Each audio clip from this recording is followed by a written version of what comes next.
So I'm going to keep putting out these videos talking about strategies and things you can do to prepare yourself for this very uncertain and potentially recession that we're looking at. So thinking about your job and where you are, I just want to keep giving you tools to think about and things you can do to get yourself sort of recession proof. So when the stuff does come down, you have a bit of protection, some armor that allows you to go forward and not be swept up in the recession like everyone else is going to be. You're going to have a bit of momentum behind you that you can leverage. So what are we going to talk about today? I want you to become students of the industries that you work in.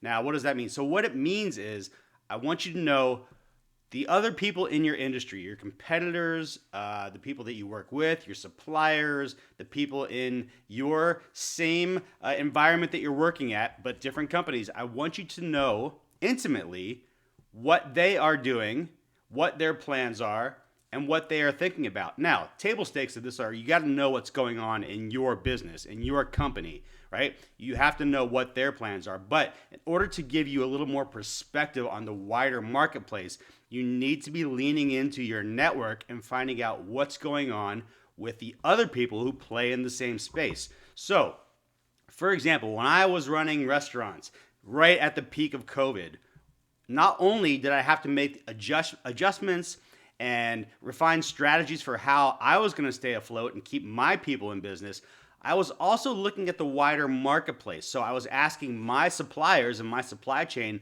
hey, what's the word on the street? What's going on out there? So when I talked to the linen guys who worked at our restaurants, I was saying, what is going on with your other customers, your big customers? What are they doing? Are they continuing with the same level of service? Are they expanding? Are they contracting?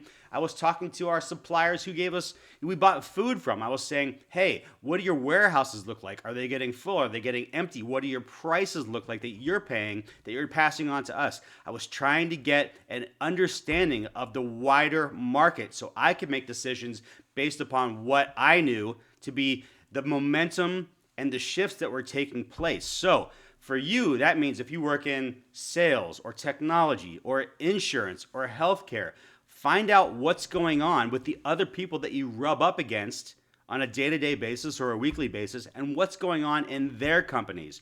So ask your coworkers to ask their people that they know in their networks and get an idea of our other businesses in our space expanding, contracting. Are they looking for off-ramps? So they're trying to figure out ways to navigate this uncertain economy. The thing you need to know is, are other companies hiring? Are they laying people off? What does the supply chain look like? Is that going to be snarled? You need to understand intimately all of the variables and factors that are going to impact you in the next 12 to 18 to 24 months. And you need to do that not only within your company, but with the other companies that you play with and rub up against. You can picture this as, you're not only doing battle with these people, they're not only your competitors, they're also the people who are working in the same space. Last week, I spent some time in Vegas. I was at a conference for our technology groups, and I was pretty sure that not only were these people looking to get the edge on their competitors, but they were talking to their competitors, and they were saying, what are you guys doing with this uncertain market? What are your plans for the next year? So you might think of the people in the other companies that work in your industry as your competitors, maybe your enemies, but they're not. They're really just a small subset of the total population that happens to sit in the same space that you occupy. So talk to them, leverage your network with them. Hey, put the feelers out. Maybe you're not certain you're going to have a job in a year. So maybe they're hiring. Find out what the wages are at that company. Are the wages going up? Are the wages going down?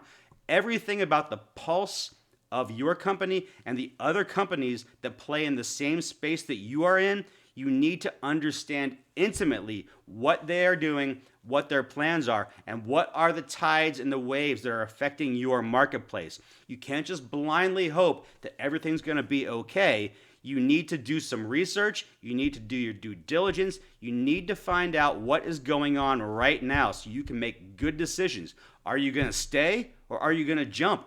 Like, you don't have to stay at the same place you're at during bad economic times. If you're a really hard charging go getter, you might be in very big demand right now. So find out what's going on, gather as much intelligence as you can. And when you do that, you're going to have the tools to make the right decisions when everyone else is freaking out because they haven't done the work. They don't know what's going on.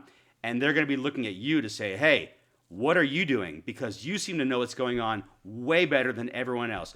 Do the work, do the due diligence, find out what's going on, and you're going to be in a much better position to ride out these uncertain economic times. That's it for today. Do good things. We'll talk next time.